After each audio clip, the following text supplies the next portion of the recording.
দেখেন কাবা।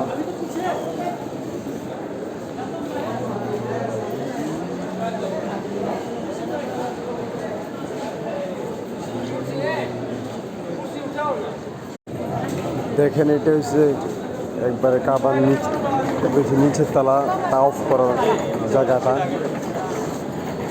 নিচে যে তাওয়াফ করে ওই জায়গাটা।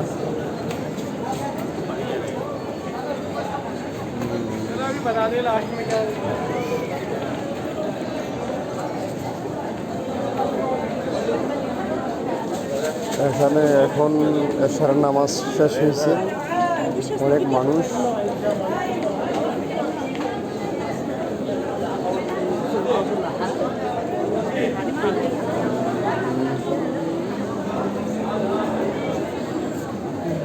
আমি আরও ভিতরে যাচ্ছি, বেশি ভিতরে যাব না। হাজি বেশি আমরা যেতে পারবো, কর্মচারীরা যেতে পারে।